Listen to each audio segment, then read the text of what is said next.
why we need to discuss? We need to discuss for exchanging. Maybe someone has the solution to the problems of the other one. And it's only through discussion that I can know that my brother has the solution to my problem, or that my brother has a need that I have the solution. So we need a new generation who can go forward and communicate. And for that, we need democracy. And I hope that being here is going to give me the opportunity for learning much from the American democracy and going back into my country for imposing a positive impact. And the third one is that we need new leaders who are going to take initiatives, not waiting that a solution is going to come from somewhere else. But we too, we can think, we can observe the problems that we are facing in our different countries and think and coming out with projects and working for finding the resources. When we're talking about resources, not only about funds, it's also about human resources and do it our own for implementing a good and better future for Africa. Thanks. Thank you very much. Before we proceed, I would like to acknowledge the presence of the ambassador from the Republic of Cameroon, Joseph Fo Otangana. You're most welcome, Mr. Ambassador. Thank you. We, of course, had Manasseh. Manasseh, you said earlier that democracy is a process, and you are right. It's certainly neither an incident nor an event. But you have really been independent for the last 50, since almost 54? Since the 27th of April 1960. So now it is 54 years. So where do you think you are in the process of democratization so far, at least compared to your neighbor, Ghana? Yeah, now today, people have the opportunity of expressing the point of view in the country. But in the past, it was not possible. Like I said, we used to live in a unique political system. But now, journalists can come to the radio and speak of the president. They can even insult the president, but they are not in jail. So I think that we have made a lot of progress, but still a lot remains to do. And everybody has been working on it, and I hope that we will go much more forward. Thank you so much. I hope you don't mind if I continue asking questions, and then after the question, then I'll open up the floor so that you can begin interacting with the panelists. Let's go to the second question, and this will be for Madame Adowa Jambibi from Ghana. Some of the primary objectives of President Obama's Youth African Leaders Initiative, or YALI, are to support young African leaders as they spur growth and prosperity, strengthen democratic governance, and enhance peace and security across Africa. As young leaders from the continent, can you speak to what kinds of support you need to help achieve these aims? Thank you very much. I think as young leaders, to be able to achieve this aim, what we need is much more greater concerns for civic education, because I believe that when the education is there, there is that kind of knowledge or understanding with each person, no matter where at all you are, that there is a need and a responsibility from you to stay committed to things that would help improve your country or Africa as a whole.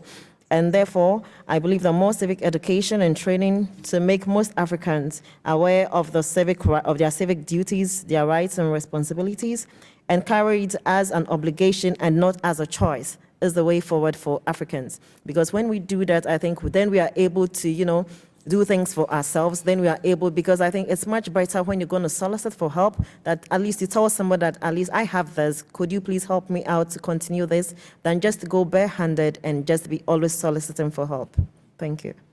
Now, one might want to find out from you, my sister Adowa, you experienced about 5 or even more military coups in Ghana.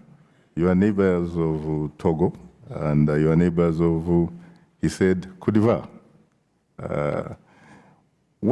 Is there any secret, really, that has helped you to become who you are? You seem now to be, you know, like a poster child of Yeah. democracy. Yeah.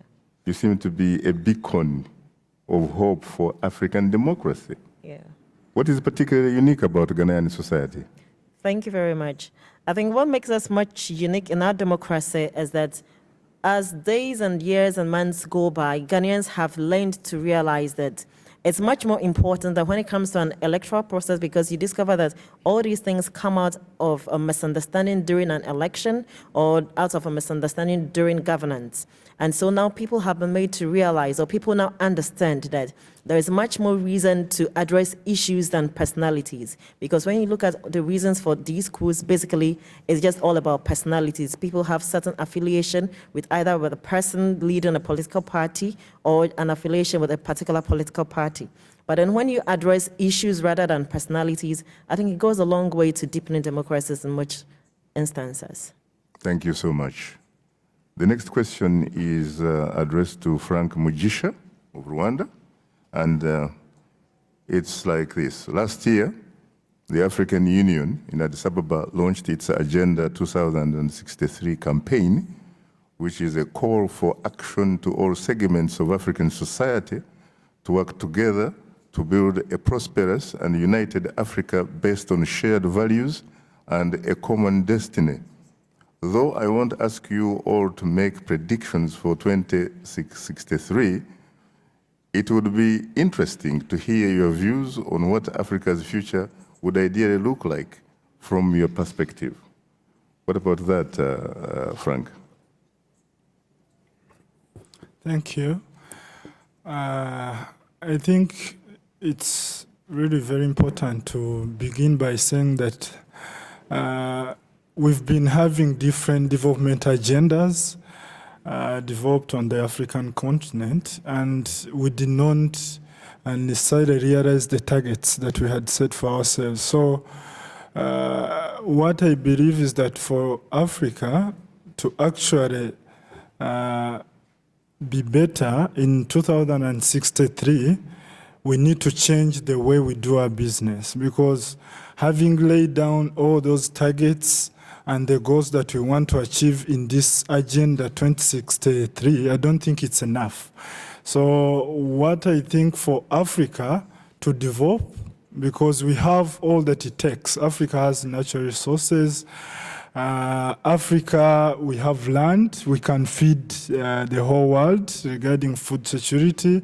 We have, Africa is the most growing continent regarding the population, but we first need to change our systems internally. We need to fight corruption. I think that's very important. We need to promote transparency. We need to educate our population, because having a big population but uneducated, it would be actually a timely bomb. So Africa, from the way I predict in 2063, it can be a world economic power, but there are certain conditions that need to be fixed before we get there. Educate the population, improve our institutions, strengthen the institutions, educate the youth. So I really predict Africa to become a world power, but with certain, foundation that is being laid out properly. I see. Well, I'm told that we need to speak a little bit louder, because apparently there are some people in the room who are not listening. They're not really listening clearly what we are talking about. I would like to take this opportunity to invite questions from the floor. I would like you to tell us what your name is and what you do. Yes, madam? Your name? Where is the microphone now?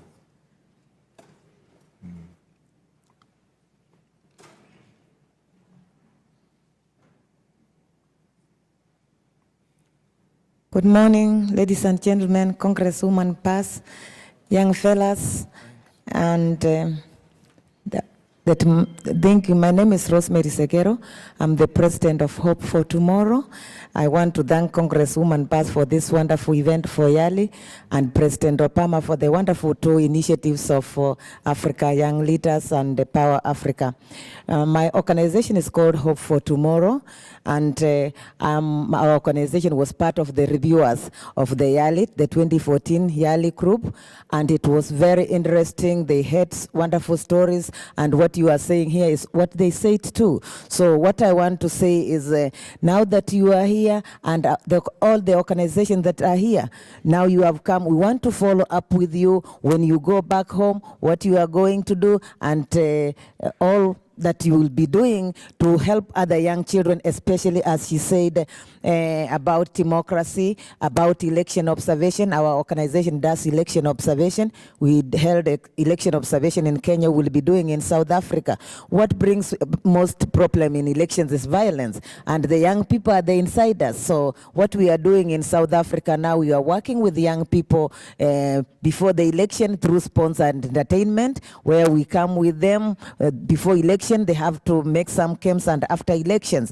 And you are here now, and you are wonderful people. So when you go back, looking at civic election and other development, we will follow up with you. And thank you so much for Congresswoman Karen. And I wish you all the best, and all other who remained and who are here. I focus more on East Africa because I'm from Kenya, but I'll work with you all. Thank you. Thank you very much, my sister Rose. What would you do different now that you are coming from here? What would you do different now that you have seen America, you come from Africa? What would you think you would do different in you and other young leaders who are back in your homes? Thank you. Thank you very much. Well, maybe let's try to answer that. Would you like to try that, Manasi? And please try to speak louder. Okay, thank you. Thank you very much, Madam, for your intervention.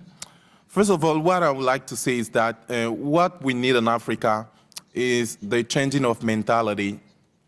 The reality in a country is the expression of the thoughts of its population. So the very first thing, if you want Africa to grow, we have to invest in the changing of mentalities of people. And I think that the Young African Leadership Initiative and the International Visitor Leadership Program are the kinds of programs who are helping us changing our own mentalities, because it opens our minds. And when going back, the way we were acting before are not going to be the same when we're back. Exceptionally, there is something that attract my attention when I come here is time. When the ladies and the gentlemen who are working with us, when they tell you that you need to be here at 7 a.m., it is 7 a.m. But it's not the case in my country. In my country, if you say 7 a.m., maybe the guy will come at 8. And this is a very good point that I've learned here. And when going back, I'm going to make it mine, and I'm going to help those who are around me changing the view on that. And I'm sure that with that, we're going to impress much more youngs. And even if only in that point we have changed, I think we have done a lot for Africa. Thanks. Thank you very much. So Tony's going to be giving folks 2 minutes. Okay. Good morning. My name is Barbara Simmons. I'm Dean of International Education at Tubman University in Liberia. And I would like to know, and to all of the excellencies, the dignitaries, and the YALA members, and ladies and gentlemen, what can we do with those of us who are on the continent? What can we do to begin to develop leadership there on the continent? Because I encouraged our students to apply for YALI. I don't know if they actually did, but what can we do at the grassroots level to begin to help young African leaders to be prepared? That's very interesting. I don't know who would be the appropriate person to respond to such a question. unless, of course, if you give me the powers to attempt to answer it, that it would have been good. Maybe we should give someone from Africa who has also been in the front line of development, of encouraging and inspiring young people to attempt to answer that question. And the name that comes to mind, even though I might seem to be discriminating in favor of ladies, the name that comes to mind is the ambassador of Botswana, Madame Seretse. Could you please take the microphone to Madame Seretse? Thank you, Shaka. And good morning, African presidents. Morning. I am calling you African presidents because if we want you to be African presidents. Shaka, we need to get a gender balance in this group. So please let us, Congresswoman Bass, please let us do something about a gender balance. Because I strongly believe that women are not easy to send countries to war. But you are here today and we congratulate you as you represent your different countries. And we want you to take the lessons that you learned and share it with the other Africans who didn't have the same opportunity that you are here.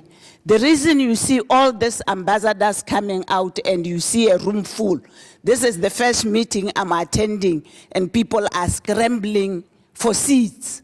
It is because we have hope in you. Today, you need to be talking about an Africa on the move. So please, as you move around, go with your chest out. Don't be apologetic, because Africa is a continent on the move. Today, history is being made in the United States. We are seeing Trade Africa, we are seeing Power Africa, we are seeing the summit, which is the first time in the history, and I always say, Congresswoman, is because we have given you one of our own to manage. We are seeing history in the making to call all African leaders to say, what does Africa want? We are seeing a comradeship. We are seeing a negotiation of equality, of partnership. The question is you yourselves, because you are the people who know the social media. We don't. What are you doing to communicate with each other? What are you doing to promote intra-regional trade? Let us look at ourselves and talk about corruption. But let us also look and ask, who are these corruptors? What are we doing with the corruptors in our countries? You are educated. We have one foot in the grave, one foot outside. You are the leaders, and much has been given to you in terms of education. And to whom much is given, much is expected. What can you do? The question which is being asked. You need to treat the democracy in the way that your own people understand democracy. The Botswana democracy is a home-brewed democracy. It is a democracy that each and every one understands. You need to take your people on board and not impose on them and upon them things which they do not understand. When you do that, we will have the better Africa that we are expecting from you, because you are educated, you are not fearful, you should be able to represent the views of your people, you should be tolerant. And when we talk about democracy, it means having the tolerance to even listen to the people who don't always agree with you. It is when you do that, it is when you teach us to do that, that will be able to move this continent that I love, this continent that with intra-regional trade, we should not be begging. We should now be talking about the Africa of trade and not aid. Thank you.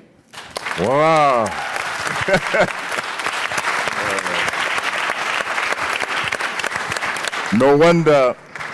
No wonder whenever Madam Ambassador Seretse appears on Straight Talk Africa, the audience do not want the program to end.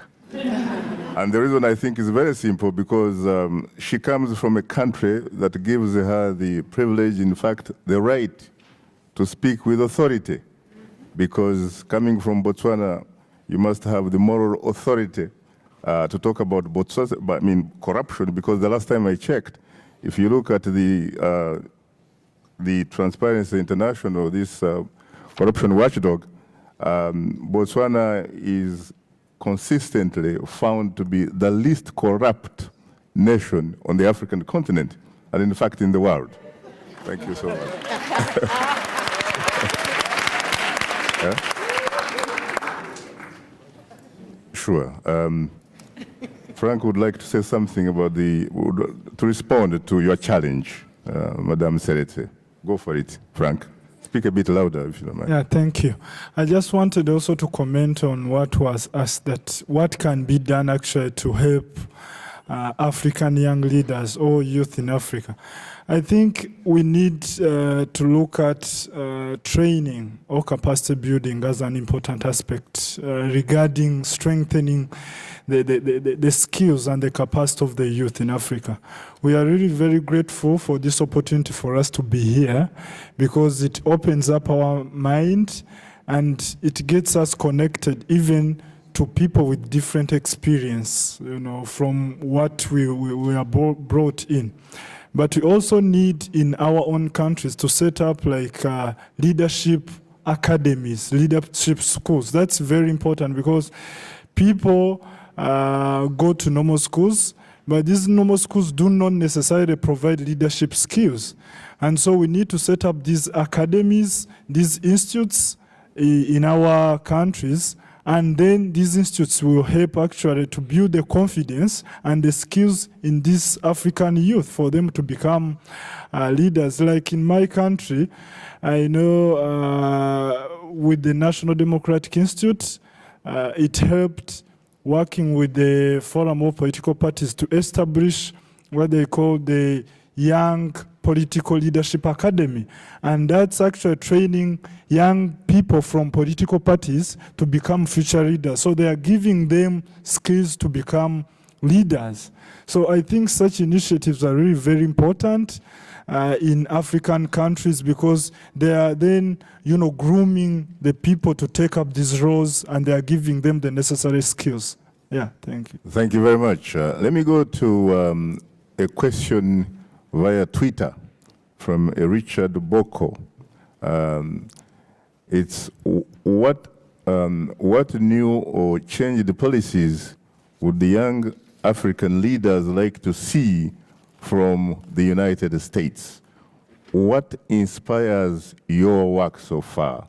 What about that, my sister Adora? Yeah, thank you very much. I think, as I had said earlier, the United States continues to be a model or a role model to all African countries. And so what really inspires us, especially for Ghana, is its way of democracy and its political systems and how it's been respected. And I think so far so good. I think we're making a very good effort into doing it. And I think for Africa to be able to get to where it is, I think the onus lies on all of us African countries to be willing to be united as one big family to work together, because I believe that in unity we would always stand. And when we stand together united, I think we can be able to bring our democracy to a very enviable one, and we also be willing to learn and to always make changes, Because one thing I also discovered through my political analysis and research is that most often Africans are afraid of changes. We are afraid to take new options. We are always afraid to make new changes in our lives. But then not until we are willing to make those changes in our lives, I don't think we'd be able to make anything different in our community or in Africa as a whole. Thank you very much. I'd like to acknowledge the presence of Matsika Ruatilisa from the Embassy of Zimbabwe, the Great Walls of Zimbabwe. Well, let me go to another question from Twitter, if you don't mind. It's from Ben Chiza.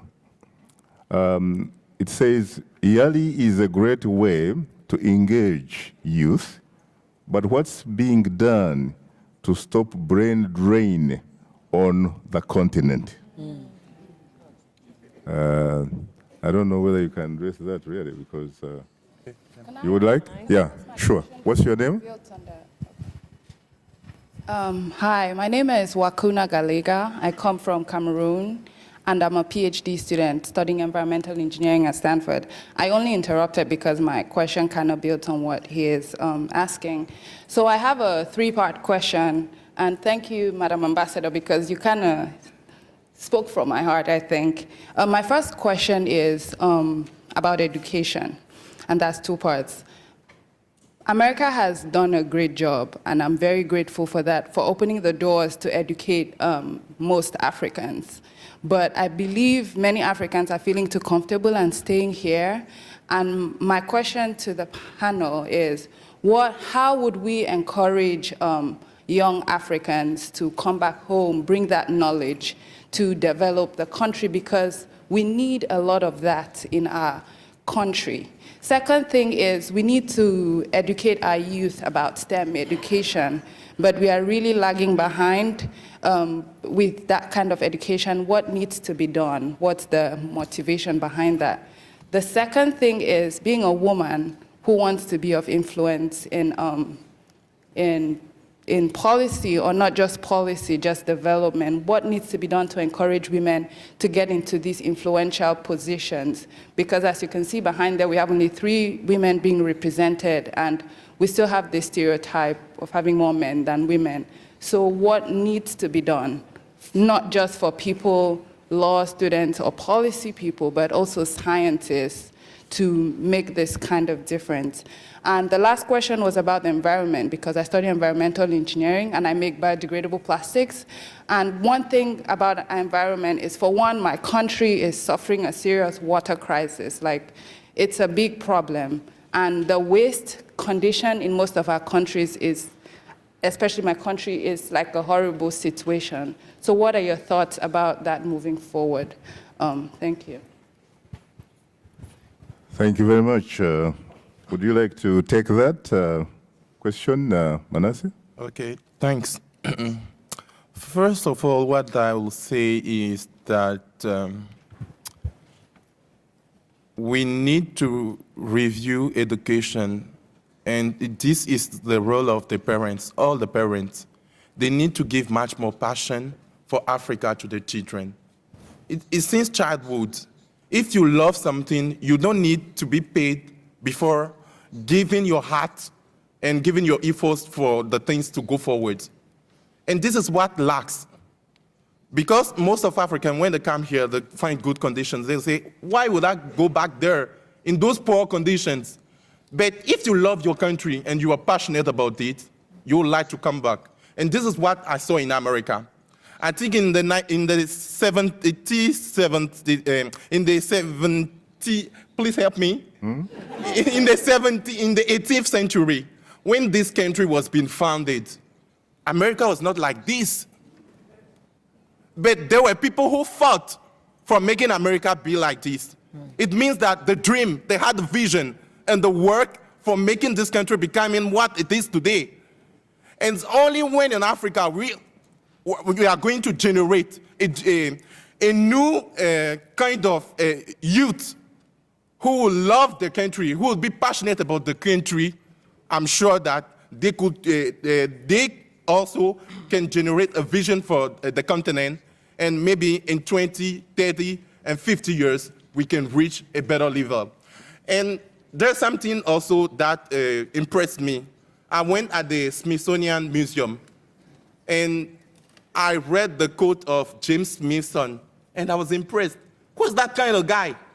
He takes all the money he has made on earth, and he's giving to his nation for building a museum.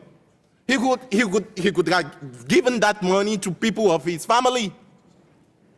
But he didn't. He gave it to his government, to his country. It means that he loves his country. And this is, I think, the kind of things that we have to be taught to our people back in Africa for us to be passionate. And if we are passionate about our country, we're going to fight for it. A last example, I'll take Usain Bolt. He's from Jamaica. Today, everybody knows Jamaica. Maybe that by the past, people knew Jamaica just because of Bob Marley. But today, we know Jamaica just because of Usain Bolt. He could have said that, no, this country is a poor country. I'll go and maybe I'll run for Great Britain or the US, but he didn't do so. He stayed there in Jamaica, and he fought for his country. So I think that those are the kind of things that we may try to do for helping our continent go forward. And on the issue of environment, we must realize that we are living in a world where we are all linked. Everything is linked. We are linked by nature. It is in the nature that we find our nurture, what we eat. If we do not take interest in the environment, we are doing harms to ourselves.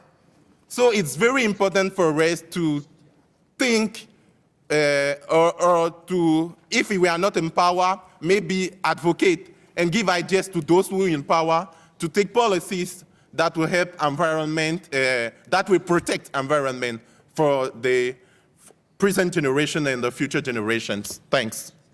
Thank you very much, Manasseh. I'd like to make very brief comments about the issue of brain drain, as asked via Twitter here.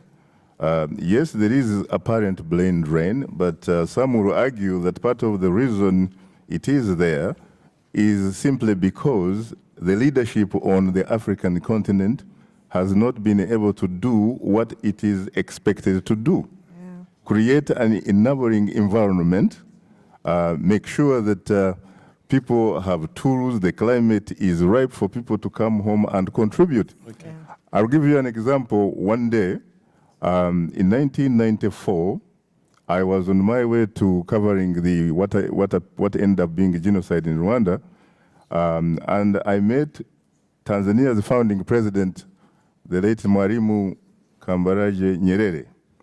And I met him with accompanied by the Tanzanian High Commissioner to Uganda at Entebbe Airport with his personal assistant.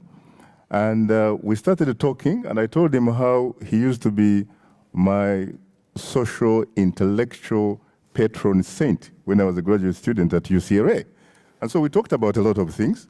And then he was asking me about my coverage of the war in Rwanda, and I told him what I thought was happening or not happening. And then before we left, the Tanzanian High Commissioner to Uganda said, Shaka, you've been in America too long. Why don't you come back here in Uganda and help President Yoweri Museveni develop the country? Before I could open my mouth, Nyerere opened his, and he said, what do you want Shaka to come and do here?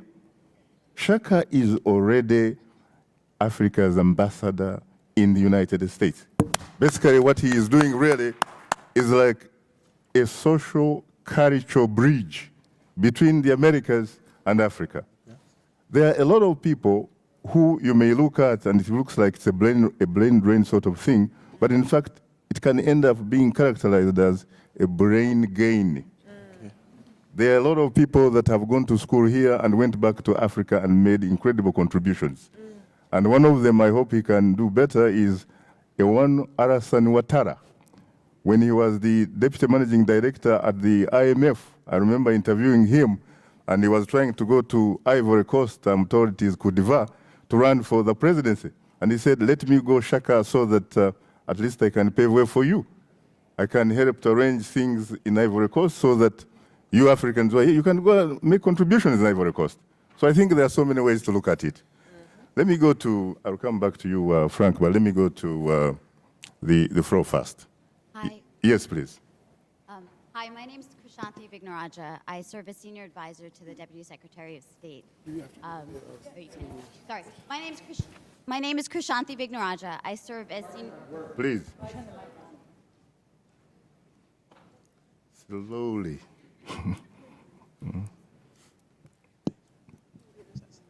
Hi, my name is Kushanti Vignaraja. I serve as Senior Advisor to the Deputy Secretary of State, and our office has taken the leadership for managing this initiative for the administration. So let me first congratulate all of the fellows and then ask a related question and make a quick comment. We have seen the numbers come in for the 500 fellows that will come over this summer, and tens of thousands of people applied. And so essentially 1% of the applications, the applicants will come over, which means that it's actually more competitive to become a Yale Fellow than it is to go to Yale or Harvard. So when the president, of course, and he was incredibly curious about all of the interest, he basically challenged us and he said, we have an opportunity here because there is a demand that we cannot fill with just the fellowship alone. And so he challenged us to think about how we could better help African youth on the continent. And so the question I would have is, we will follow your lead. And so what we want to do is just provide the platform. So at this point, what we are contemplating is everything from increasing our virtual engagement through online courses, lecture series, creating American centers, partnering with existing kiosks